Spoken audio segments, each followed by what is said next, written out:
Ravi de vous retrouver dans Smart Job, votre rendez-vous emploi et RH sur Bismart. C'est tous les jours, du lundi au vendredi. Je suis très heureux d'être avec vous. Débat, analyse, expertise. Vous connaissez évidemment ce rendez-vous et vos rubriques habituelles. Bien dans son job aujourd'hui, quand le sport et notamment le judo inspire la méthodologie d'un cabinet de conseil. On en parlera avec l'un des représentants de cette entreprise. Il nous racontera tout. C'est un salarié ceinture noire peut-être. On lui posera la question dans quelques instants. Smart Recrutement, une entreprise qui vous présente ses offres d'emploi. Aujourd'hui, on accueille le directeur général de la société COSC et ils ont des emplois à vous proposer. La pause café, Fanny Gressmer, aujourd'hui, elle se pose une question alors que vous devez vous poser. Est-ce que c'est pas le bon moment là pour demander une augmentation de salaire? Bah oui, ça fait écho à tous les propos qui ont été tenus à l'hippodrome de Longchamp par le patron du MEDEF notamment. On fera le point avec Fanny dans la pause café. Puis le cercle RH, le débat de Smart Job, c'est un état des lieux de la situation après 1 an et demi de crise, de la restauration, de l'hôtellerie. On donnera la parole évidemment aux acteurs de terrain. Est-ce que leurs chiffres correspondent à ceux qui ont été présentés par Bruno Le Maire, le ministre de l'économie? Peut-être pas. On fera le point avec eux dans notre débat. Puis Fenêtre sur l'emploi, un réseau social de recrutement pour les invisibles, c'est-à-dire ceux qui sont en grande difficulté sociale. Trouver un emploi justement à ceux et à celles qui sont sur le bord de la route. C'est tout l'intérêt de ce réseau social. Voilà le programme. Tout de suite, bien dans son job.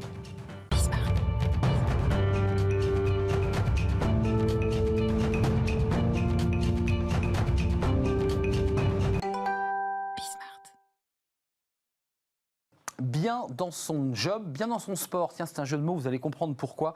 On accueille Alexis Cohen. Bonjour Alexis. Bonjour Arnaud. Vous êtes responsable recrutement. Votre titre, c'est Talent Development Manager, responsable recrutement en français chez Hippon Technologies avec un S. Alors on dit Hippon ou Hippon d'ailleurs? Hippon. Hippon. Alors, rentrons dans le vif du sujet. Je sais que vous n'êtes pas judoka, c'est une petite blague que je faisais. En revanche, celui qui a créé cette entreprise s'appelle Stéphane Nomis. Et pour ceux qui s'intéressent au sport, pour ceux qui ont regardé les Jeux Olympiques cet été, c'était mon cas, c'est un homme qui était au Japon et qui poussait l'équipe de France de judo, qui a fait une belle moisson d'ailleurs, parce qu'il est non seulement le fondateur et le président de Hippon Technologies, mais aussi président de la Fédération française de judo. Et vous allez voir le lien.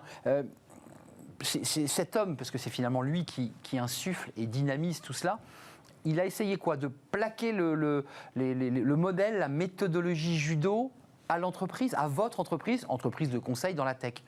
C'est ça l'idée? C'est l'idée. Et cette idée, elle a été déclinée de différentes manières. On va peut-être faire un focus sur un de nos programmes de formation. Black Belt. Exactement. Black Belt, dont l'ADN est concrètement, repose sur celui du judo, à savoir avec un système, une structure qui est celui du judo, puisqu'on va parler de ceinture sur les différents niveaux. Et de la même manière, on va vraiment prôner le collectif et finalement l'énergie collective pour apprendre et former et pouvoir effectivement faire grandir et accélérer la carrière de nos consultants.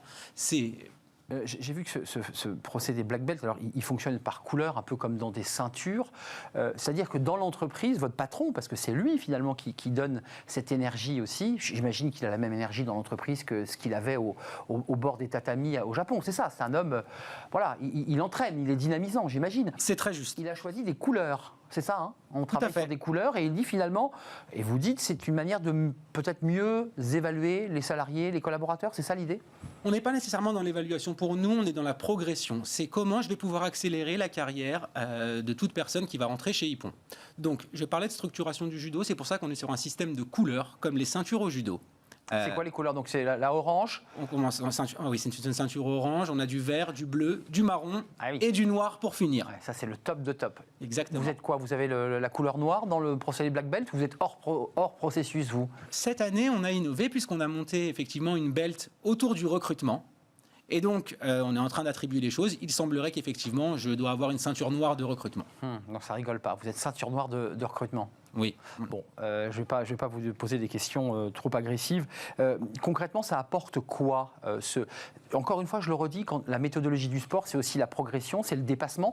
C'est ça le message que vous portez dans l'entreprise? C'est exactement ça. C'est le goût du challenge, c'est effectivement le dépassement de soi. Et au-delà de ça, on véhicule vraiment des valeurs finalement de travail en équipe.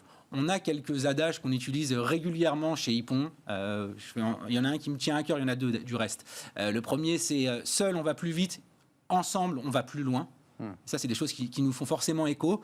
Et puis, on se base beaucoup sur ce système de progression et de dépassement de soi, sur une des phrases du fondateur du judo, Jigoro Kano, qui disait qu'il n'est pas important d'être meilleur que quelqu'un d'autre, il est important d'être meilleur qu'hier.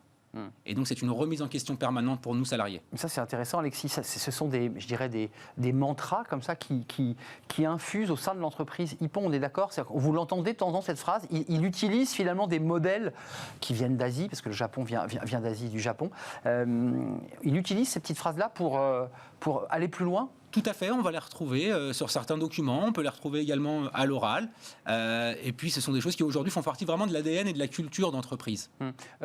Ça vous a apporté quoi, vous? Parce que vous faites du recrutement, ça veut dire que dans le processus de recrutement, vous êtes vous aussi obligé d'amorcer cette méthodologie, c'est ne pas prendre au piège le recruté. Il ne faut pas qu'il soit surpris, il faut lui expliquer comment ça se passe, ça. Tout à fait. Donc on est sur cette démarche finalement de transparence et d'accompagnement continu.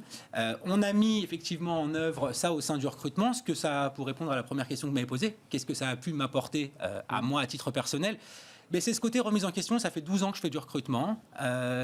J'apprends toujours, j'apprends de mes pairs, j'apprends des membres de mon équipe, j'apprends d'autres personnes, et en ça, c'est une vraie force.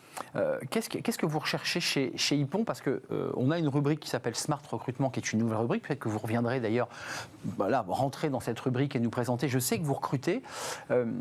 C'est quoi le profil que vous cherchez? Et j'imagine que votre patron recherche, parce qu'on le sent quand même très présent dans les choix et dans les décisions. Enfin, vous n'allez pas dire le contraire. C'est un homme qui est très présent, visiblement, très actif, très entreprenant. Le profil, c'est quoi? Aujourd'hui, on va être amené à recruter. Nous sommes un cabinet de conseil en technologie, donc on recrute essentiellement des informaticiens, bien qu'on doit accompagner notre croissance aussi par le recrutement de fonctions support nécessairement.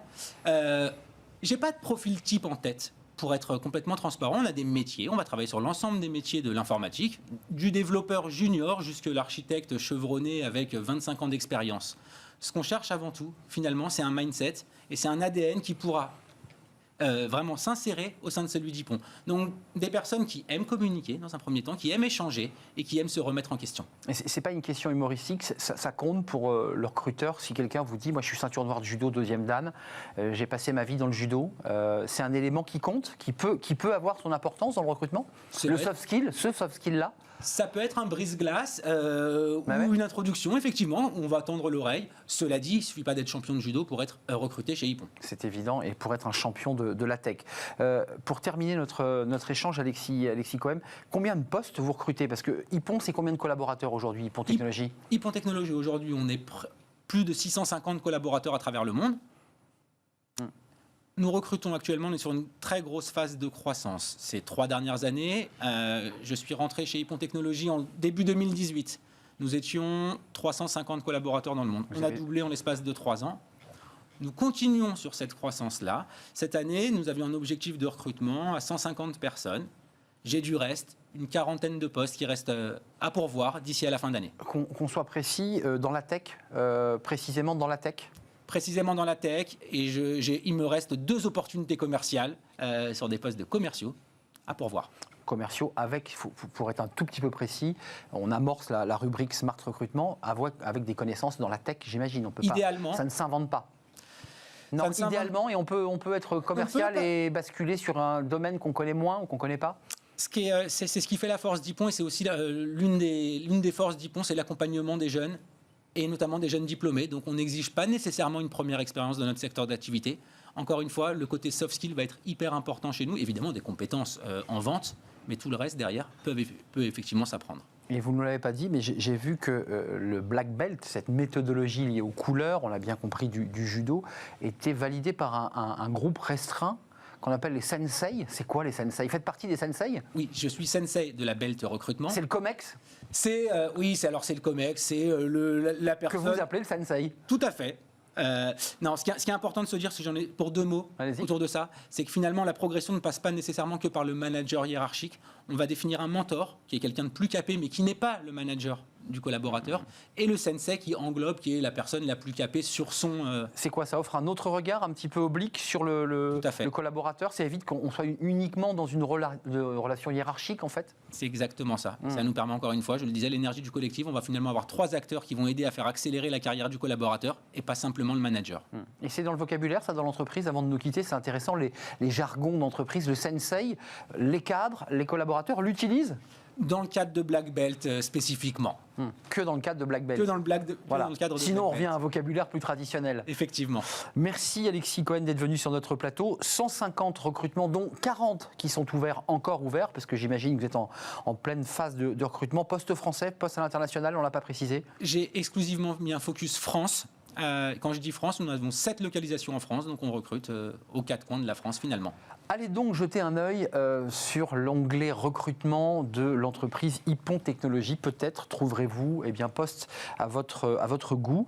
Merci, vous êtes responsable recrutement, je le rappelle. Peut-être aurez-vous affaire d'ailleurs à Alexis Cohen dans la phase de recrutement. C'est un vrai plaisir. Passez le bonjour à Stéphane Nomis et dites-lui que ce que l'équipe de France a fait était formidable. Voilà, on était très fiers devant notre poste de notamment cette belle médaille de l'équipe avec Teddy Riner, les femmes et les hommes qui battent le Japon. Voilà, c'était une image très forte pour finir sur le judo. Merci d'être venu sur notre plateau.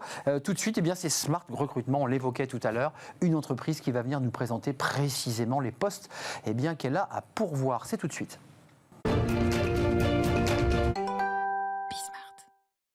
Smart Recrutement, comme son nom l'indique, une entreprise chaque semaine vient nous présenter sa liste de postes à pourvoir. Aujourd'hui, nous accueillons Paul Le Dantec. Bonjour Paul.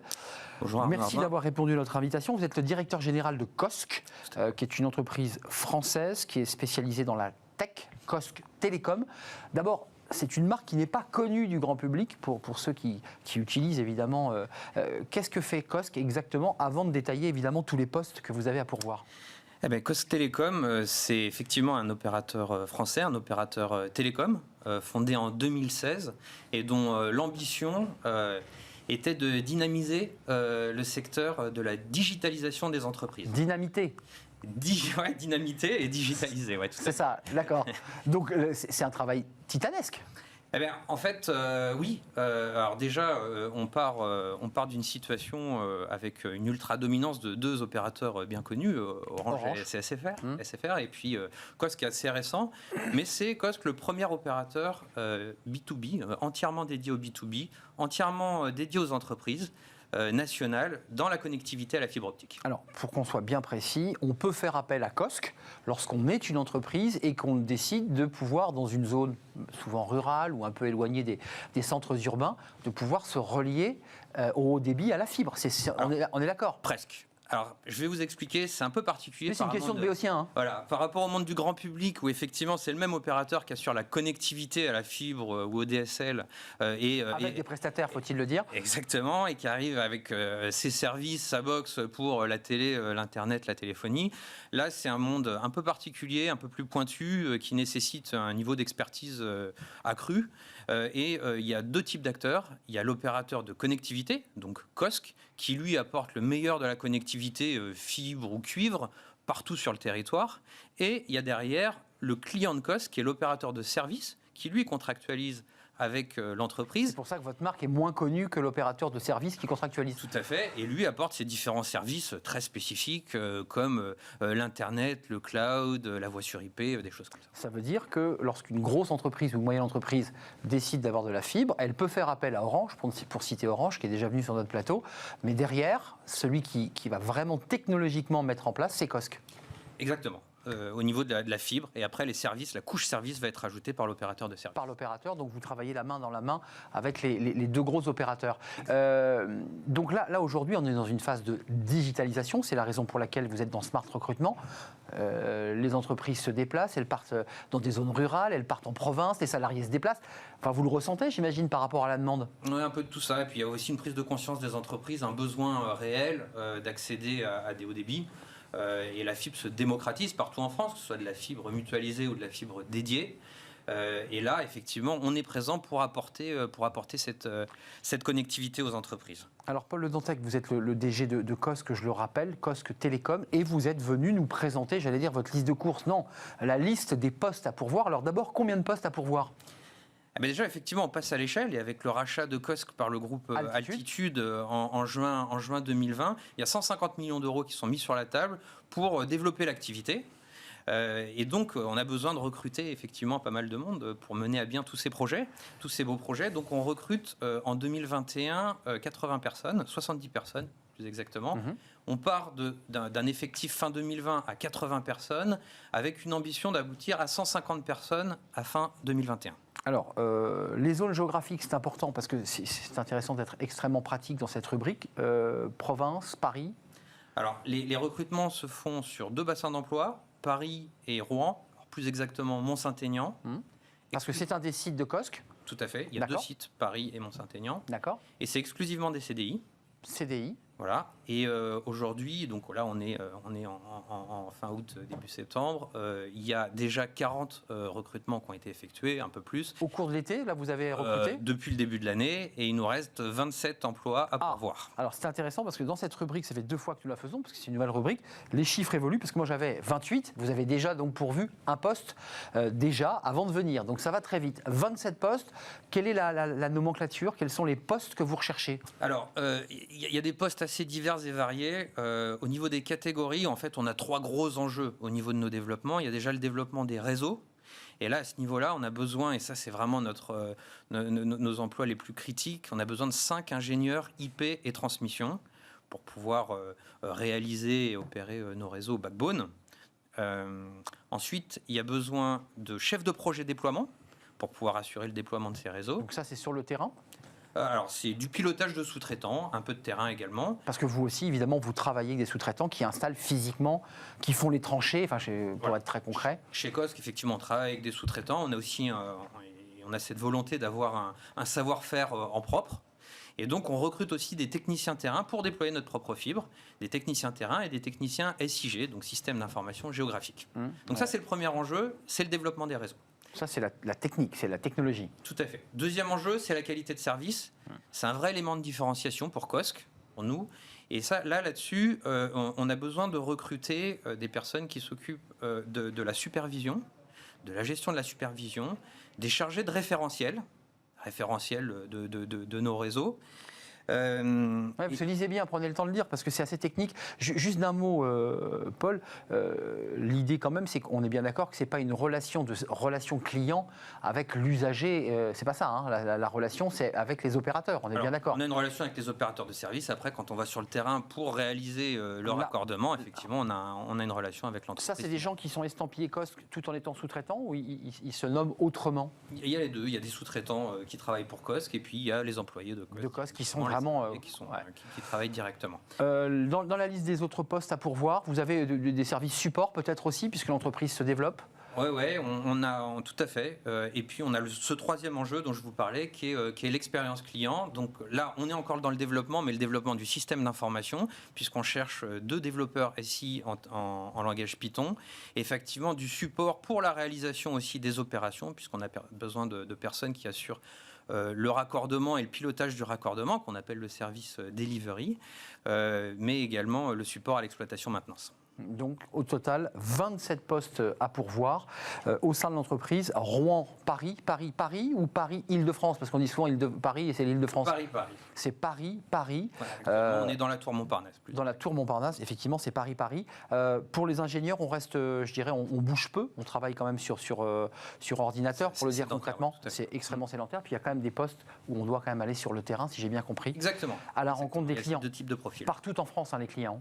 Les clients sont partout en France, exactement. Merci Paul Le Dantec, directeur général de Cosc, pour cette deuxième rubrique Smart Recrutement. 27 postes et non pas 28. Il y a déjà un poste qui a été pourvu pour cette entreprise. Vous qui êtes ingénieur, vous qui êtes technicien dans le télécom, bien c'est peut-être un poste qui vous correspond. Merci de nous avoir rendu visite et puis vous revenez quand vous le souhaitez pour peut-être venir nous proposer d'autres offres d'emploi évidemment. Avec grand Merci. plaisir. Vous Merci, connaissez Arnaud. peut-être notre émission, vous l'avez regardée, j'en suis sûr. Juste après cette rubrique, il y a la pause café, parce qu'on fait évidemment aussi chez Cosc et à Bismart une pause café, c'est bien normal, et on accueille Fanny Griesmer.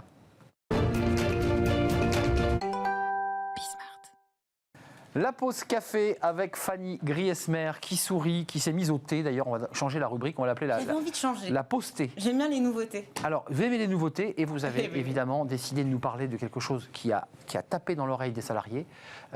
C'est Geoffroy de Roux de Bézieux qui a évoqué une augmentation de salaire. Et oui, ça donne envie. Si on aime le café ou le thé, mais on aime aussi les augmentations salariales. Alors c'est vrai que vous pensez peut-être que la rentrée n'est pas la période propice pour demander une augmentation à votre employeur. Eh bien, détrompez-vous. Au contraire, vous avez des arguments à faire valoir, surtout si vous appartenez et si vous évoluez dans un secteur où il est particulièrement difficile de recruter. Alors c'est vrai que si l'on en croit les récentes déclarations de Geoffroy Roux de Bézieux, le patron du MEDEF, le patron des patrons, des augmentations assez significatives devraient avoir lieu en début d'année prochaine. C'est la période à laquelle on négocie traditionnellement. Des hausses de salaire prévisibles en priorité dans les secteurs sous tension, ceux qui font face à des difficultés de recrutement. C'est le cas notamment dans l'hôtellerie, la restauration, on va en parler tout à l'heure dans Exactement. le cercle RH, le BTP, le nettoyage, l'aide à domicile ou encore la santé. Quelle augmentation on peut espérer, Fanny? Est-ce qu'on vend du rêve là, sur la pause café ou pas? Faut rester modeste? On restera très très modeste. D'après une étude menée par le cabinet Mercer qu'on a reçu également sur ce plateau, les entreprises prévoient un budget médian d'1,4% pour les augmentations de salaire, une enveloppe globale calculée en fonction de la masse salariale. Alors cette enveloppe est en recul par rapport aux années précédentes. On avait un budget de 2% en 2020, de 2,2% en 2019. L'inflation est à 1,2. C'est ça. Donc ça fait un point d'augmentation. Quel impact ça aura sur le montant des augmentations, tout ça? Alors, selon différents cabinets spécialisés dans les ressources humaines, on dit qu'il y aura moins de saupoudrage, c'est-à-dire que globalement, il y aura moins de salariés augmentés, mais ceux qui le seront auront davantage. Ça, c'est intéressant. Montant plus ou moins élevé, mais en tout cas en fonction des efforts fournis, de l'implication, puis aussi pour récompenser un salarié pour ses efforts, pour voilà, tout ce qu'il a donné, ou tout simplement pour le retenir. Alors, la question que vous vous posez, et que vous posiez finalement à travers cette chronique, on la demande maintenant. Parce que début d'année prochaine, c'est dans 4 mois, 4-5 mois, c'est long à attendre. Il y a des calendriers de négo, si je ne m'abuse. Voilà, donc c'est compliqué. Alors est-ce Maintenant qu'on ou pas peut demander dès maintenant? Mais bien sûr, qui ne serait pas tenté On tente tout dans la politique. Essayez. Voilà, essayez, on ne sait jamais. Qui ne serait pas tenté effectivement de demander une augmentation, alors qu'on le sait, l'automne s'annonce assez morose du côté du pouvoir d'achat, de nombreux prix qui vont augmenter, notamment celui des matières premières agricoles, mais aussi le fret maritime. Un autre point, et c'est sans doute celui-là qui devrait vous motiver, c'est vrai qu'après 1 an et demi de crise, c'est peut-être le bon moment de faire valoir ses compétences et de vous rappeler au bon souvenir de votre DRH. La crise sanitaire a contraint de nombreux salariés, dont vous faites peut-être partie, à adapter leur méthode de travail, à faire des heures supplémentaires ou bien encore à dépasser le périmètre de leur fiche de poste. Tous ces efforts méritent certainement une augmentation de salaire, d'autant qu'avec une croissance en hausse, un chômage en baisse, eh bien tous les indicateurs semblent a priori en tout cas au vert. Alors on s'y prend comment? Là on passe dans la sociologie là. Alors c'est un challenge, on ne va pas se le cacher, un exercice redouté malgré tout. Qui n'a pas la petite boule au ventre avant d'aller frapper à la porte de son patron pour demander une augmentation? Je ne sais pas. Alors, hormis le fait de vous conseiller de vous détendre et de bien respirer avant de vous lancer, un très très bon conseil, et ce ne sera pas le seul, c'est de préparer cet entretien, celui que vous sollicitez. Alors, vous le savez, vous allez devoir faire valoir vos arguments, évidemment. Alors attention, cette année, parce qu'on n'en a pas parlé, mais c'est vrai qu'on pouvait se demander si c'était assez opportun en ce moment de demander une augmentation dans le contexte sanitaire. Alors la seule mention du mot Covid ne suffira pas, bien sûr, à justifier votre hausse de salaire. Il faudra étayer vos propos avec des arguments, notamment prouver que votre travail a apporté quelque chose de bénéfique à l'entreprise. Donc vous pouvez illustrer votre propos avec des chiffres, des dossiers sur lesquels vous avez été brillant, tous vos succès succès. Vous pouvez aussi lister vos échecs pour voir effectivement si ça semble assez bienvenu de demander une augmentation ou non. Bon, pour faire simple, il va falloir vous vendre et vous vendre bien, comme si vous passiez un entretien d'embauche quelque part. Mais alors, avant de se jeter dans le vide, qu'est-ce qu'on doit vérifier? Il y a un peu de ça, quoi. Et c'est un petit peu ça, effectivement. Un conseil, renseignez-vous avant toute chose, sur la santé financière de votre entreprise. Alors, si elle est à 2 doigts de déposer le bilan, oubliez l'idée. Oui. Si au contraire, elle a réussi à conserver la tête hors de l'eau, ou bien qu'elle a même réussi à faire des bénéfices grâce au Covid, eh bien foncez. Bref, vous menez avant toute chose une petite enquête, votre petite enquête, pour être conscient d'une part de l'opportunité de votre demande, et puis de l'autre, de la marge de manœuvre que vous avez en matière de négociation. Et c'est là que ça se corse. Oui, c'est toujours là que ça se corse. C'est là un dernier conseil, l'ultime conseil? Non, combien demander Alors, déjà, oui, le montant. Non, mais ne soyez pas trop gourmand. Ça, c'est compliqué, soyez totalement réaliste. Là, c'est compliqué. N'annoncez pas un montant fixe, mais plutôt une fourchette, déjà. Partez aussi dans un état d'esprit positif. Vous devez être le premier convaincu de votre démarche, sinon votre employeur ne risque pas de l'être à votre place. Lors du rendez-vous, vous restez calme, vous n'allez pas à l'offensive, sinon vous allez vous fâcher avec votre employeur et vous allez obtenir absolument rien. Et puis enfin, soyez prêts à rebondir. Il n'y a pas qu'une augmentation salariale. Non. Vous pouvez négocier autre chose. Il faut toujours avoir un plan B. Bien sûr. Temps nature, plus de flexibilité dans l'organisation du travail, ça compte en ce moment alors qu'on parle énormément de télétravail. Donc soyez prêts à tout. Gardez à l'esprit que si vous ne demandez pas une augmentation, l'entreprise ne vous l'offrira pas sans que vous la demandiez. Donc on tente, on ne sait jamais. Vous négociez, mais ça se prépare. Et puis voilà, encore une fois, si vous êtes dans un secteur sous tension, c'est là où vous aurez le plus d'arguments à faire valoir. Donc, a priori, vous devriez être assez heureux d'ici quelques semaines. Vous aviez un dernier conseil, un ultime conseil ou pas? L'ultime conseil. L'ultime de tous les ultimes. Je trouve que c'est pas évident du tout. C'est très dur. Facile à dire. En préparant cette chronique, je me suis dit, mets-toi à la place de quelqu'un qui voudra aller frapper à la porte de son patron, demander une augmentation. Je trouve que c'est d'autant plus difficile pour chiffrer. Je pense qu'il faut observer un petit peu ce qui se pratique habituellement dans l'entreprise. Peut-être qu'on fera d'ailleurs un débat là-dessus, mais Geoffroy Roux de Bézieux, dans sa tête, c'était plutôt une augmentation générale liée aux bons résultats des entreprises sans qu'on ait besoin de rien demander en fait. Totalement, et augmenter les salaires pour mieux recruter dans les secteurs sous-tension. Une hausse globale des salaires pour rendre les secteurs attractifs, on les connaît, on les a traités plusieurs fois, on le refera d'ailleurs, parce qu'il y a plusieurs secteurs qui tirent la langue, notamment la restauration. Tiens, c'est le thème du débat aujourd'hui. La relance ou la déprime, c'est un petit peu comme ça qu'on peut résumer. Est-ce qu'ils ont bénéficié de cette relance et cette embellie pendant l'été? Le ministre de l'économie a été très optimiste, plus 5% d'hausse des résultats dans les cafés, les restaurants. Certains experts et certains professionnels disent que pas tout à fait. Ce n'est pas aussi rose que cela, cette reprise dans l'hôtellerie, la restauration. État des lieux en cette rentrée, on fait le point. C'est le cercle RH, notre débat, juste après cette courte pause.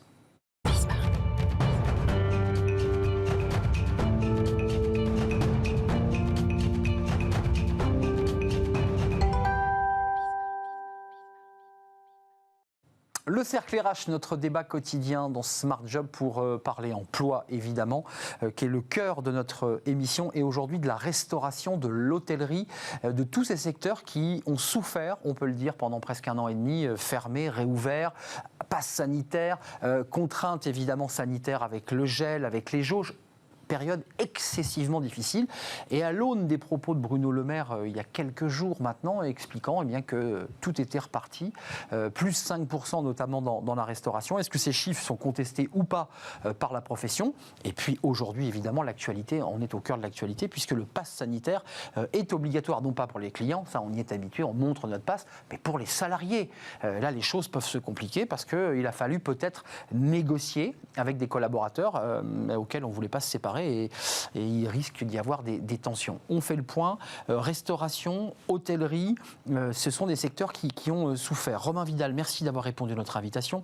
Vous êtes secrétaire général du GNI-IDF, Île-de-France, donc groupement national des indépendants. Vous avez pesé dans les négociations, vous avez été autour de la table, vous avez apporté des idées au ministre et à ses conseillers. Puis je précise que le directeur de la brasserie, pour ceux qui aiment Paris, le Sully. Merci d'être là. On reviendra sur les chiffres chiffres, parce que vous n'avez pas tout à fait les mêmes chiffres que le ministre de l'économie. On va le commenter dans quelques instants. Sébastien Laporte, merci. Sébastien Delaporte, merci d'être avec nous, président de la Pataterie. Pour ceux qui fréquentent, ce qui est mon cas d'ailleurs, qui vit en province le week-end, les zones commerciales, ce sont des restaurants qui étaient plutôt, et qui le sont encore d'ailleurs, situés dans ces zones commerciales, périurbaines. Combien de salariés, Sébastien ? Il y a environ 800 salariés. On est principalement situé dans des petites villes de province. Petites villes de province, évidemment, je ne m'étais pas trompé. Pataterie qui a été reprise, qui a été rachetée depuis un an, c'est ça ? Depuis novembre 2017 par 2 fonds d'investissement. Des fonds d'investissement qui ont un peu restructuré l'entreprise. On restructuré et il y a un magnifique boulot de redynamisation et on le voit dans notre ticket moyen et surtout dans notre e-réputation qui est un de mes indicateurs clés. C'est vrai que cette entreprise a bénéficié d'une mauvaise campagne pendant un certain temps et ça lui a été préjudiciable. Romain Vidal, juste une question. Tout le monde a lu, en tout cas pour ceux qui s'intéressent à l'actualité, ce tweet très positif du ministre de l'économie qui, à l'issue du pass sanitaire, rappelons que le pass sanitaire est obligatoire depuis ce matin, donc vos salariés vous ont présenté leur pass sanitaire, j'imagine, en entrant. Ils vous les ont présentés ? Oui, je les ai même contrôlés bien avant l'obligation, puisque je savais déjà que tout mon personnel était vacciné.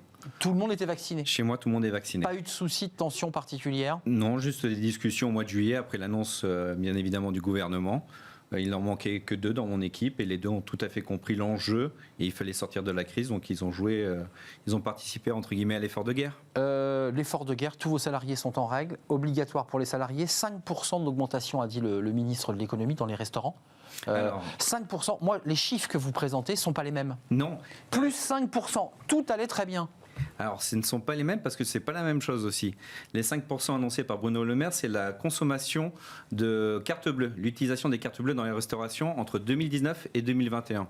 Donc, c'est forcément une augmentation parce qu'avec la crise du Covid, vous utilisez la carte bleue sans contact. Ouais. Vous utilisez votre titre restaurant qui est beaucoup plus utilisé, beaucoup plus fléché vers la restauration. 38 €, grâce au déplafonnement, 38 €. Grâce à l'utilisation dimanche et jour férié. Donc nous utilisons tous notre carte bleue beaucoup plus souvent. Donc c'est normal qu'on soit à plus 5% d'utilisation de la carte bleue. Ouais, donc ça veut dire que les plus 5% qui ont été d'ailleurs très commentés dans la presse mainstream et par les journalistes, quel est l'état des lieux concret de votre secteur d'activité qui concerne l'hôtellerie et la restauration ? Et je vous donnerai la parole, Sébastien Delaporte. Les plus 5%, je dirais même que c'est une mauvaise nouvelle, puisque justement avec la crise du Covid et l'utilisation du titre restaurant dématérialisé, l'utilisation du carte bleue sans contact, on devrait être à beaucoup plus en 2 ans. Ça montre bien qu'il y a eu le passage de la crise. Nous, les statistiques qu'on a obtenues auprès de nos adhérents et auprès des non-adhérents, c'est grosso modo en France, il y a une baisse de 20% du chiffre d'affaires de la restauration. Alors, il faut faire la part des choses. Alors c'est compliqué, c'est vous dites. C'est compliqué. Il y a des secteurs, des régions qui ont cartonné. Comme toujours, comme depuis le début de la crise, comme tout le temps, il y a des secteurs qui ont cartonné. Nous avons un quart des professionnels qui ont fait une augmentation de 20% de leur chiffre d'affaires. Donc, ils rééquilibrent ce qu'ils ont perdu pendant le Covid ou pas ? C'est ça la question. On a quand même subi beaucoup de pertes. Beaucoup de pertes. Il faut rappeler qu'on a été aidé qu'à hauteur de 1 500 € pour une entreprise. C'est rien du tout. C'est de l'argent de poche pour payer que quelques fournisseurs. Au tout début, pendant la première crise. La deuxième crise, là, le gouvernement a vraiment agi avec le fonds de solidarité à hauteur de 20%. Donc, on a été beaucoup mieux aidé depuis novembre. Donc c'est vraiment dernièrement. Moins 20%, alors il faut matiner, vous le dites bien, j'ai lu un de vos communiqués, il y en a qui ont tiré, comme on dit, leur marron du feu parce que secteur très touristique, mais globalement, votre établissement par exemple à Paris, alors, pas de touristes à Paris, comment vous avez fait voilà. Secteur touristique, je ne parlais pas obligatoirement de secteur touristique pour parler du chiffre d'affaires. Parce que Paris est un secteur touristique ? Oui, voilà, exactement, c'est pour ça. Il y a des zones touristiques comme Lourdes et Paris qui sont sinistrées. Les grandes métropoles, même Toulouse, Bordeaux, sont plutôt très sinistrées. Paris, on est sur du moins 40, moins 60%. Minimum, il fallait solder les congés payés, donc en plus c'est au mois d'août qu'on le faisait, en règle générale. Donc les comptes évidemment. La comptabilité à Paris, malheureusement, Paris ne s'est pas redressé en 2020, Paris ne s'est pas redressé en 2021. Paris est une zone très risquée économiquement. Pour avenir, la crise économique, on est en plein dedans. On n'a pas eu un aidé pour se refaire, malheureusement. Après, on n'est pas les seuls à Paris. Il y a donc des grandes métropoles. Par contre, tout ce qui est région littorale, où les gens passaient des vacances à la montagne aussi, ça a très bien marché. Donc, heureusement, ils avaient besoin de se refaire de l'économie, de la trésorerie. Je suis très content pour eux. Sébastien Delaporte, je vous pose la même question parce que vous avez 800 collaborateurs qui sont évidemment en contact avec du public, pas tous, il y a aussi ceux qui fabriquent les plats. Tout le monde est en règle. Vous avez là, au moment où je vous parle, parce que ce matin c'était obligatoire, des difficultés. Alors, nous avons été informés quand même extrêmement tôt, donc on a pu anticiper.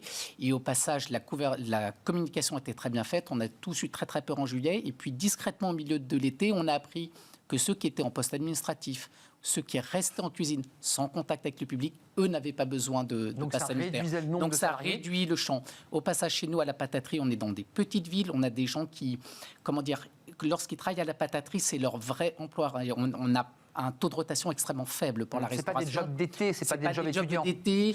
C'est presque, chaque restaurant est presque une famille, donc les choses se sont fait beaucoup plus naturellement. Je pense que nos concurrents dans les fast-food et dans les grandes villes, pour eux, ça va être beaucoup plus compliqué.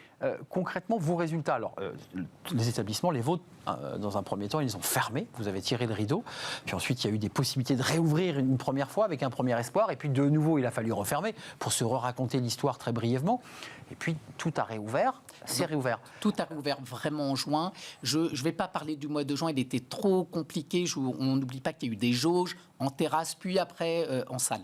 Si on regarde juste le mois de juillet, nous on a fait plus 15%, c'est absolument magnifique. Néanmoins, le lundi 9 août, on a fait moins 50%. Le 9 août, c'est le moment du pass sanitaire, il faut le dire. Le moment du pass sanitaire. Il y a deux choses à noter. D'abord, la météo était très particulière pour cet été. C'est moi qu'on puisse dire. Dans des enseignes comme la pataterie, on a une nourriture française, généreuse.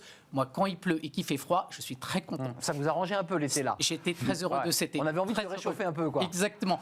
Donc, mon plus 15% au mois de juillet, il est tiré par l'envie des Français de se faire plaisir et aussi par la météo. Ouais. Voilà. Merci le ciel, là, vous remerciez le ciel. C'est un vrai cadeau. Après, le 9 août, moins 50%, il est incompréhensible. Il est incompréhensible pour deux raisons. D'abord, mes clients, ils ont environ 40 ans ou plus, et les gamins, ils n'avaient pas besoin de passe sanitaire. Et je pense que dans les Français, il y a une confusion sur « Ouh là là, le pass sanitaire, je ne peux rien faire et je ne vais plus au restaurant », alors qu'ils avaient entièrement le droit. J'espère que petit à petit, les choses vont rentrer dans l'ordre. Je vous pose la question, vous êtes deux professionnels dans des secteurs qui sont assez similaires, même si vous travaillez sur un réseau de restaurants.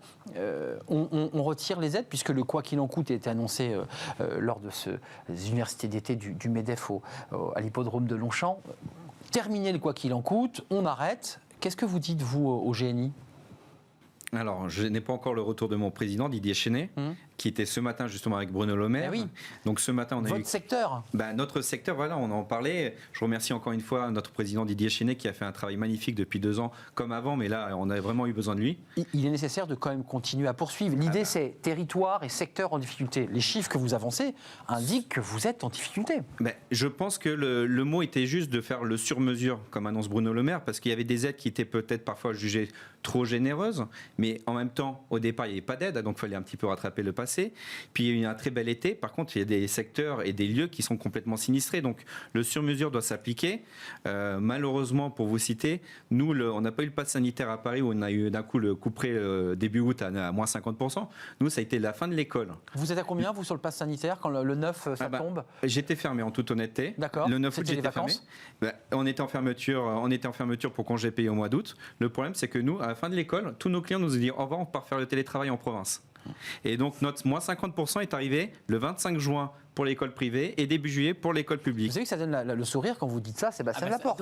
Vous voyez, tout d'un coup, Sébastien Laporte se dit, mais moi, tous ces clients, il y a une sorte de transhumance comme ça. Ils ont consommé en France. Ils ont consommé en France et puis ils vont peut-être même vivre et s'installer dans des zones périurbaines. Et on a aussi perdu beaucoup de touristes, mais qui ne viennent pas chez moi. Non, alors qu'on soit précis, vous visez pas les touristes. Autant le Sully à Paris peut avoir et a une clientèle. 20%. Voilà, c'est une clientèle de touristes, c'est un très bel établissement. Non, mais vraiment, là, c'est plutôt quoi ? Un restaurant où on va le soir en famille ou le midi parce qu'on sort du bureau, on va au bureau et on rentre chez vous. À midi, on a deux types de population. On a ce qu'on appelle les mallettes, donc le cadre commercial de chez Procter qui fait le tour de ces Super U et Leclerc. Et puis on a beaucoup d'ouvriers du BTP qui viennent chez nous parce qu'on a un excellent rapport qualité-prix, une nourriture roborative. Roborative, donc en fait ce sont plutôt des gens qui travaillent et qui ont besoin de manger assez rapidement. De votre côté, vous dites quoi sur le plan économique ? Vous avez restructuré le groupe, vous êtes en train de le relancer. quelle difficile période pour relancer un groupe. Ça doit être un casse-tête. C'est extrêmement ingrat parce que vous avez parlé des confinements, vous avez oublié quand même les couvre-feux dont les horaires ont changé très très régulièrement et on voit qu'on a des consos qui sont complètement perdus et ils appellent même régulièrement sur savoir. Alors là, on a le droit, il faut le vaccin A, le B, le C en fonction du vaccin, etc. Donc au-delà même de l'aide, puisqu'on a une intersyndicale qui fait un boulot absolument génial. Alors vous dépendez de quel intersyndicale, vous ? Du GNI. Du GNI, d'accord. Je remercie et je les remercie. Parce qu'il y a aussi l'UMI qui travaille. Donc nous, on travaille de main dans la main. J'ai vu que vous étiez avec l'UMI. Donc votre syndicat, votre fédération avance. Vous dites quoi ? On maintient les aides, on continue les aides parce que nous, là, aujourd'hui, vous avez, j'imagine, perdu beaucoup. Il faut qu'on continue à nous aider. Vous avez pris un PGE peut-être ? Alors on a évidemment pris un PGE, on l'a évidemment consommé. Nous, on est basé à Limoges. La région Nouvelle-Aquitaine nous a quand même aidés. Et sinon, je ne serais pas forcément ici. Ça veut dire que le groupe était en danger de mort. Le groupe aurait pu être en danger de mort, mais surtout chacun de mes restaurants aussi. C'est quand même fragile parce qu'on oublie aussi quelque chose, ça s'appelle les gilets jaunes. Qu'on fait gilets jaunes, Covid 1 et Covid 2, ça fait quand même 3 années un peu difficiles. La restauration, c'est pas l'endroit où on gagne le plus d'argent, par définition. Vous avez tout le temps des travaux à faire parce que vous avez des consommateurs à satisfaire. Et c'est comme sur un vélo. Le jour où vous arrêtez de pédaler, vous tombez. Donc ma demande auprès du GNI et donc de Bruno Le Maire, c'est de continuer. Elles sont aujourd'hui intelligemment faites. Le premier confinement, on a tous bu le bouillon. Le deuxième confinement, c'est un peu mieux passé. Bon, je ne veux pas qu'on se quitte sans parler de la pénurie de main-d'œuvre, qui est un des secteurs où il y a une pénurie de main-d'œuvre. Il faut en parler parce qu'il y a des secteurs où on nous parle de 400 000, voire 600 000 postes non pourvus. Et dans ces 600 000 postes, il y a beaucoup d'emplois dans la restauration, de serveurs, de cuisiniers. On voit les restaurateurs qui ne trouvent pas. Juste un mot chacun, le pass sanitaire en relation avec le public. Je ne parle pas du pass sanitaire que vous avez vérifié ce matin de manière légale pour les collaborateurs, mais ça s'est bien passé ou pas, ce pass sanitaire ? Parce que c'était une autre angoisse aussi des restaurateurs de dire « je ne suis pas là pour fliquer, je ne peux pas demander le nom ». Il y a eu un débat au Conseil d'État sur le fait de prendre l'identité. Tout à fait. Ça, c'est un vrai sujet. Comment ça se passe concrètement ? Alors l'identité, bien sûr, on n'était pas, on pouvait pas le faire, on n'avait pas le droit légalement déjà de vérifier l'identité. Après, contrôler le pass sanitaire, ça peut dépendre de l'établissement type, je dirais. Personnellement, ça se passe très bien, les gens sont déjà habitués. En même temps, j'ai rouvert quand c'était déjà fait. Les premiers jours étaient peut-être un peu tendus. Maintenant, les gens ont l'habitude. Il y a juste, à la rigueur, une petite réticence encore de devoir sortir à chaque fois son smartphone pour consommer juste un café rapidement au comptoir ou en terrasse ou une bière. Mais la restauration, les gens l'accueillent et c'est vrai que ça les rassure. On peut le dire, mais malheureusement, ça ne vise pas toute la population, mais ça rassure. Vous représentez aussi, parce que vous êtes aussi un cafetier-restaurateur, mais je ne vois pas qu'on oublie les hôteliers quand même. D'un mot, les hôteliers, je le dis un peu durement, ont pris cher quand même, les hôteliers. Leur situation est, je parle des indépendants, oui, bien sûr. Ils ne sont pas aidés par un gros groupe. Certains sont en train de mettre la clé sous la porte.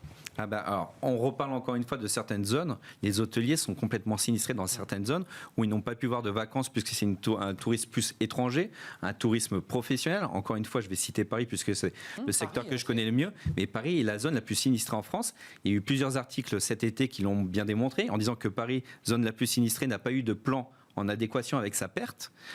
Lourdes a eu un plan plus conséquent. La montagne a eu un plan conséquent. Paris n'a eu aucun plan. Alors que Paris est l'une des zones immobilières les plus durement touchés. Où les loyers sont très élevés, faut-il le rappeler. Donc les tourismes, les hôteliers actuellement, ils ont une fréquentation très en baisse. Et c'est malheureusement, en plus de ça, avec les PGE, ils ont pu permettre de payer les loyers. Mais rembourser en mars 2022. Il faut tout rembourser. Ils n'auront pas de rentrée suffisante.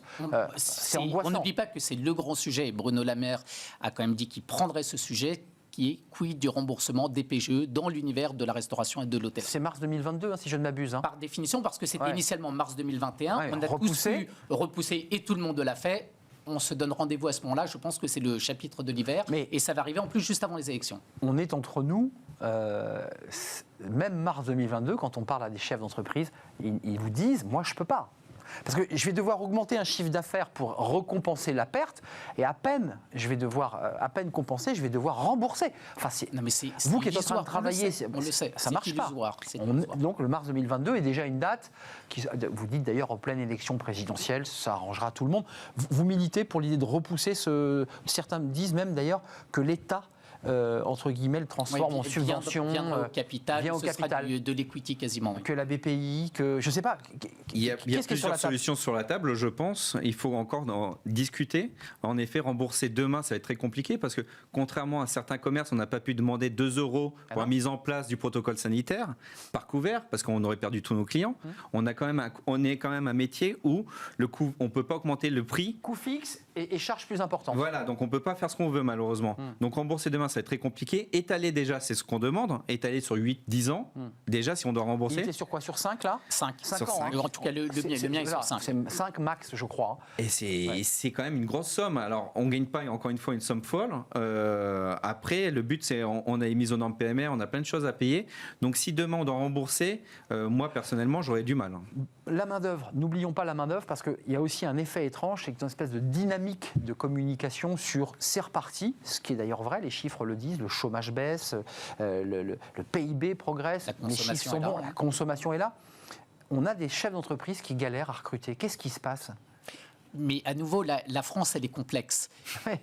Moi, mes plus beaux restaurants, ça va être Vesoul, ça va être Lunéville, ça va être Brest. Donc, c'est-à-dire, c'est des endroits où vous avez une fidélité très, très forte entre l'employeur et l'employé. Donc, je rencontre des problèmes, mais qui sont normaux. À nouveau, dans les grandes villes, et on parlait tout à l'heure de la sinistrose, Paris, ouais. des départs, les prix, les transports, etc. Je pense que pour les chaînes de fast-food, ça doit être complexe. De votre fenêtre, ce sont des villes de province où leur rapport à l'emploi Et pas du tout est le pas même. le même. Il est plus historique, il est plus fiable, Plus familial presque. plus familial, on peut le dire. Donc je me tourne vers vous, parce que c'est vrai que quand on parle au cafetier, au restaurateur, à n'importe quel chef ou patron de resto, il vous dit, moi je galère.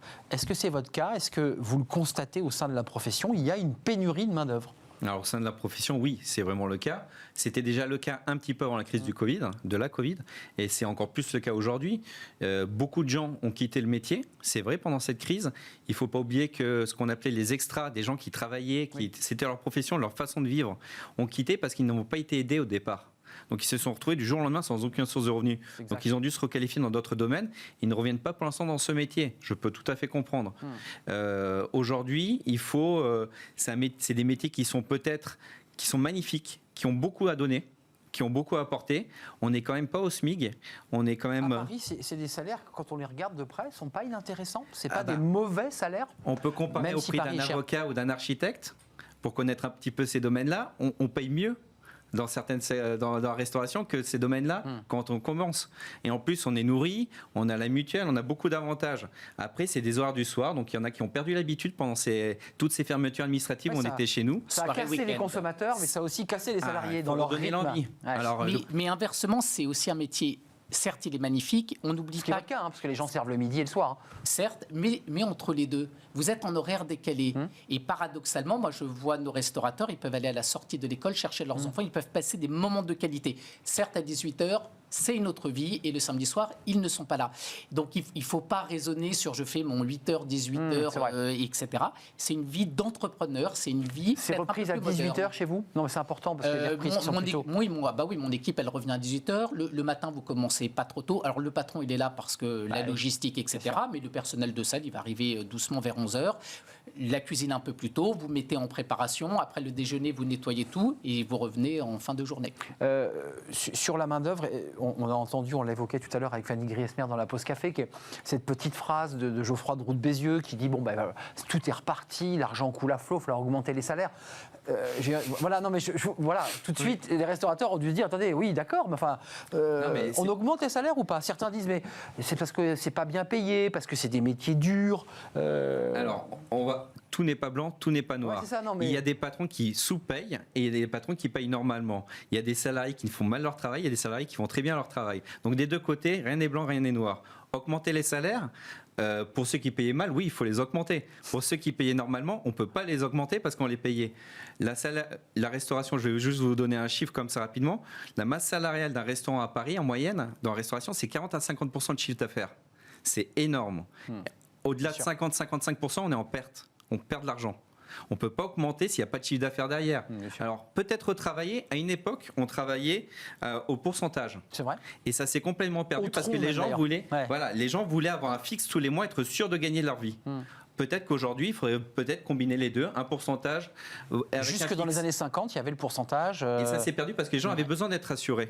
Mais c'était une époque de plein d'activités, de plein d'économies, et ça se comprend. Puis il y avait les pourboires. Aujourd'hui, il faut remettre tout le monde autour de la table, mais on ne peut pas, nous, entreprises, on n'est pas des secteurs qui vendons comme à l'export.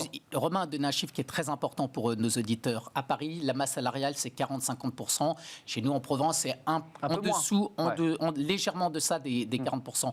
In fine, c'est-à-dire que c'est vous qui allez payer. Est-ce que le conso est prêt à payer? Point d'interrogation. Est-ce qu'on est prêt à payer? J'imagine que le consommateur dit non, puisqu'au même moment, lui, il a aussi ses contraintes d'augmentation du coût de la vie qui est assez traditionnelle. Dans le trimestre qui arrive, là, dans quel état d'esprit vous abordez? Il y a des négociations serrées avec Bruno Le Maire. Les deux axes, c'est quoi de négo avec votre président? C'est maintenir les aides, continuer à les maintenir, coupez pas le robinet trop vite, j'imagine? Alors ce matin, c'est ce qu'il a annoncé, qu'il allait faire du sur-mesure pour la restauration, comme il l'avait dit au MEDEF. Du sur-mesure. Donc ça, quoi, on apportera à son expert comptable, à l'URSSAF, un bilan. Comment on fait? On parle de charges fixes, on parle de ce qui était pour les grosses entreprises de plus d'1 million de chiffre d'affaires, on le parle pour toutes les tailles d'entreprise. Donc transposé, avec le PE. C'est un dispositif beaucoup plus lourd, mais beaucoup plus sur mesure, c'est-à-dire si on perd vraiment de l'argent et si c'était une entreprise viable, être continuer d'accompagner, ça peut être très bien fait. Il n'y a pas de souci. Après, ce qu'il faudrait voir, c'est peut-être... on peut toujours rêver, mais pourquoi pas une baisse ou une petite exonération sur les charges salariales patronales? Ça peut permettre, plutôt que de mettre le personnel... Ça, c'est un argument. Enfin, excusez-moi, vous hésitez à le dire. Enfin, vous avez... Non, on n'hésite pas à le dire. C'est un vrai sujet, baisser les charges. Baisser les charges. Alors, pourquoi que dans notre domaine pourquoi parce pas? qu'on est en souffrance. Parce qu'on est en souffrance. Après, est-ce qu'il ne faudrait pas mieux mettre notre employeur à travailler chez nous avec une exonération de charges salariales plutôt que de le laisser en chômage partiel? Gagnant-gagnant. Ça coûte moins cher pour l'État et nous, on a fait travailler du monde. Et on vous avez vu sourire sur les baisses de charges parce que c'est lourd. Non seulement c'est lourd, et surtout, ça ne va pas nous demander un immense travail. On n'oublie pas que les aides telles qu'elles ont été construites aujourd'hui, et c'est ma responsabilité, elles sont relativement faciles à obtenir. Si demain c'est l'expert comptable, l'URSSAF, et vous êtes payé dans 6 mois, ça risque d'être un peu complexe. Oui. C'est pour ça qu'une baisse, ça se voit immédiatement et vous n'avez rien à faire. Sans décalage de trésorerie, puisque vous faites référence à ces décalages de trésorerie. On vous dit, alors on l'apprend, mais ça sera dans un an. Parfois, on est déjà mort avant d'avoir reçu l'aide. C'est ça la difficulté. C'est tout à fait ça. Après, il y avait des bonnes pistes avant la crise de la Covid. Il ne faut pas oublier qu'il y avait quand même eu le retour de l'exonération des charges supplémentaires, des heures supplémentaires. Donc ça, c'était un très beau geste vis-à-vis des heures supplémentaires. Il y a aussi l'exonération des repas qui avait complètement mis dans le rouge certains établissements. Donc le gouvernement écoute et ils savent qu'on est quand même des gens compétents et qu'on veut faire travailler et qu'on est quand même l'un des plus gros producteurs de PIB en France. De PIB, et d'image. D'image et de vie sociale, de lien social. Enfin, on est un des plus gros recruteurs. Bien sûr. Faut pas l'oublier. Secteur vital. Il n'y a pas besoin de beaucoup de compétences. On ne l'oublie pas pour nos jeunes. Merci d'être venu à cœur ouvert nous parler de votre situation. C'est une photographie du moment, avec des négociations et puis l'envie aussi de restructurer, de faire avancer le groupe La Pataterie. Parce que voilà, tout est relancé. Là, vous êtes devant le défi que vous étiez lancé avant Covid, finalement. Exactement. Le Covid a tout retardé chez moi et chez mes confrères. On s'est mis au frigidaire, entre guillemets, pendant 1 an et demi. Bon, ça va. Vous n'êtes pas trop glacé, quand même, sur le plateau. Bon. Merci. Et une bonne ambiance à la maison. Merci, Sébastien Delaporte, président de La Pataterie, dans toutes les villes que vous avez citées, notamment, parce qu'il y en a plein d'autres. Merci, Romain Vidal. Vous êtes le secrétaire général du GNI Île-de-France, directeur de la brasserie Le Sully à Paris. Et votre président était en égo, ou l'est toujours d'ailleurs, je ne sais pas au moment où on se parle. Ça va être fini, non. C'est fini avec le ministre de l'économie et le ministre des PME, j'imagine, pour travailler sur les réglages de rentrée. Et Madame la ministre du Travail. Et Elisabeth Borne. Madame Borne, évidemment. très importante pour nous. Et Alain Griset. Merci d'être venu sur le plateau. C'est bientôt fini. Fenêtre sur l'emploi, on va s'intéresser. Tiens, un réseau social qui fait du recrutement, mais alors pas traditionnel, en direction des plus démunis, notamment des SDF, des personnes qui sont en situation de déshérence sociale. Ce réseau social leur est consacré et destiné ces fenêtres sur l'emploi. Et c'est tout de suite.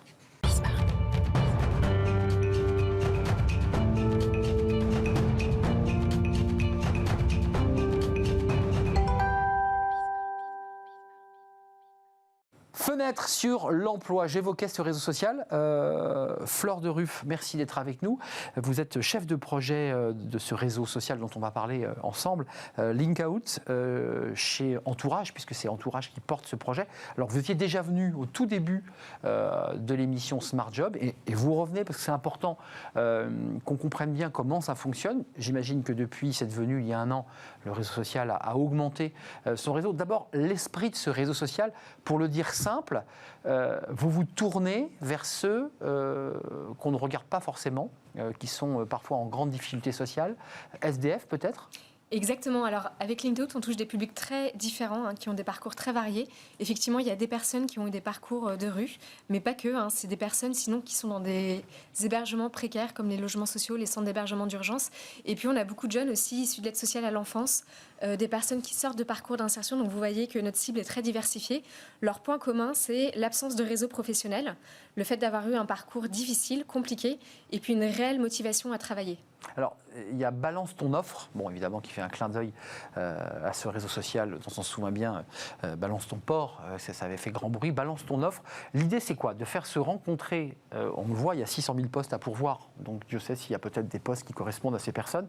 Simplement, l'offre et la demande ne se rencontrent jamais et vous la faites. Comment on fait pour faire se rencontrer le chef d'entreprise et cette personne qui était menuisier, qui était carrossier, qui était musicien et qui se retrouve dans une situation précaire? Comment on fait? Alors c'est tout le sens de notre action avec LinkedIn, justement de faire se rencontrer des mondes qui se côtoient peu et qui se parlent peu, c'est-à-dire des personnes qui sont dans l'ombre par manque de réseau.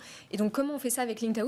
D'une part, on rassemble en fait des moyens assez innovants, comme l'utilisation de la tech, des réseaux sociaux, la communication grand public, pour donner une visibilité inédite aux personnes en précarité auprès des recruteurs et des entreprises. On ne l'a pas dit, mais les personnes en précarité ont la plupart du temps un téléphone portable, ils sont reliés à Internet, c'est un petit peu leur cordon ombilical à la vie. Ils l'ont ce téléphone. Très souvent, à 75%, oui. Donc il faut qu'ils se connectent, ils ont ce réseau social. Comment ça se passe? Alors c'est le LinkedIn, en fait, c'est une plateforme. Plateforme, ouais. Voilà, une plateforme Internet, il n'y a pas besoin de connexion.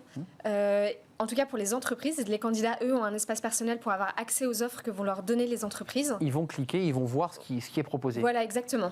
Exactement. Et on incite, en fait, à travers des campagnes de communication grand public, les entreprises à aller découvrir les CV des candidats sur cette plateforme, le site linkedin.fr, et d'identifier le profil des candidats. Il y a les réticences, il faut se le dire. Il y a la réticence, il est plus après, il est resté trop longtemps en dehors du monde du travail. Enfin, tout ce que vous devez entendre. Quel langage, quels mots vous utilisez? Comment ça se passe? Parce qu'une fois que vous avez identifié une personne en difficulté, vous l'identifiez, puis j'imagine que vous l'accompagnez. Comment ça se passe? Parce qu'il peut y avoir une réticence du chef d'entreprise. Alors tout à fait. En fait, le recrutement inclusif, c'est une démarche qui est souvent nouvelle pour l'entreprise. C'est un peu un saut dans l'inconnu et effectivement, ça demande un effort supplémentaire. Il peut y avoir des réticences, comme vous le dites. Notre garantie avec LinkedIn, c'est qu'on accompagne ces personnes. Il y a un coach... Elles ne sont pas livrées elles-mêmes. Voilà, on les accompagne et surtout, elles sont vraiment... les personnes qui rentrent dans le programme LinkedIn sont des personnes qui sont déjà remobilisées, qui sont prêtes à travailler. Mais ce n'est pas des gens en totale déshérence, elles ont quand même franchi une petite étape. Voilà. En termes de comportement, de façon d'être, parce que elles sont dans une logique vraiment de retrouver un emploi. Alors après, elles ne maîtrisent pas forcément tous les codes. Il y a des choses qu'elles peuvent ne pas maîtriser. Nous, on propose un parcours pour les candidats avec des formations à la carte, etc., pour leur permettre de réacquérir les dernières compétences ou savoir-être qui leur manqueraient. Pour qu'on situe bien aussi les addictions, parce qu'il y a un débat des addictions dans la rue, que ce soit des drogues, mais l'alcool, comment ça se passe? Là aussi, ce public-là, vous allez jusqu'à toucher ce public-là qui est touché par des addictions, ou c'est plus compliqué de réinsérer une personne qui a des addictions? Alors, on a des candidats qui ont eu ou qui doivent avoir encore des problèmes d'addiction, mais c'est pas bloquant pour tenir un emploi. Et du coup, qui sont vraiment, qui se sont fait soigner et aujourd'hui pour lesquels c'est pas un frein majeur pour retrouver un emploi. En tout cas, qui sont dans une démarche active et un désir de s'en sortir. Tout à fait. Ça dure combien de temps une fois que ce candidat a été identifié, qu'il vous a signifié qu'il allait sur le réseau, sur cette plateforme? Combien de temps il va lui falloir pour accéder à cet emploi? C'est variable, vous allez me dire? Ça peut aller très vite avec LinkedIn. On propose, nous, un parcours de 6 à 9 mois. Et dès que le CV du candidat est en ligne et publié, c'est-à-dire rapidement, au bout d'un mois ou de quelques semaines, il peut avoir accès à des opportunités d'emploi sur la plateforme. Donc ça peut aller vite. Après, ça dépend du parcours, du projet du candidat. Donc ça dépend des candidats, mais ça peut aller assez rapidement, donc entre 6 et 9 mois. J'imagine que le tampon entourage et le réseau LinkedIn, c'est une forme de recommandation pour le chef d'entreprise. Il se dit, je sais qu'il est pris en main par le réseau entourage, je sais que c'est carré. C'est ça aussi, j'imagine, qui joue aussi en la faveur des personnes en difficulté, non? Alors, oui. Seule, elle n'y arriverait pas. Nous, en fait, on est un intermédiaire qui prépare d'un côté les candidats et les entreprises. Et rassure l'entreprise. Exactement. Et c'est pour ça que finalement, on a un intermédiaire qui crée la rencontre et qu'on prépare les deux parties, j'allais dire, à vivre cette expérience du recrutement inclusif et de l'intégration également. Vous avez une campagne peut-être de communication là pour la rentrée? Comment ça se passe? Comment vous envisagez le trimestre? Parce qu'il faut vous faire connaître encore plus. Vous êtes connu. Exactement. Alors la suite, là, c'est qu'entre octobre et décembre, on va avoir 160 candidats en recherche d'emploi à Paris, mais aussi à Lille et à Lyon. Donc voilà, on a déjà 3 promotions LinkedOut qui se sont déroulées. On en a une en cours qui est la promo jeune avec ce claim qui est Balance ton offre. Et voilà, on a un gros volume de candidats qui va bientôt arriver sur la plateforme, des candidats en recherche. Et un jour, une galerie de portraits de tous ces visages de femmes et d'hommes qui sont passés par LinkedOut. Combien de personnes depuis le début de l'initiative, depuis le début de LinkedOut? Alors, on est à 80, on est à une centaine de candidats et là, on en a 160 voilà, d'ici la fin de l'année qui seront sur la plateforme. Des visages, des histoires de gens qui se sont réinsérés tout simplement. Beaucoup d'échecs ou pas? Une fois que ces personnes ont repris le chemin de l'emploi, il y a encore des gens qui de nouveau replongent? Alors, tous les process d'intégration, excusez-moi, n'aboutissent pas, mais la plupart, oui. En tout cas, sur les dernières promotions, dans des contextes vraiment très compliqués de confinement, on a quand même plus de la moitié à chaque fois qui ont retrouvé des emplois. Et donc, c'était majoritairement des emplois durables. Donc, quand même, des sorties très positives. Merci Flore de Ruff d'être venue sur le plateau. Vous êtes chef de projet LinkedOut chez Réseau Entourage, donc la structure qui porte cette initiative. Balance ton offre et puis allez sur le site et sur la plateforme si vous êtes chef d'entreprise. C'est assez facile. linkedout.fr, c'est bien ça? Tout à fait. Et ces 2 promos de 160 femmes et hommes. Merci d'être venu sur le plateau pour clore Smart Job. On se retrouve demain, bien entendu, pour de nouvelles rencontres, de nouveaux sujets, de nouveaux invités. D'ici là, portez-vous bien et restez fidèles au programme de Smart Job. Bye bye et à demain.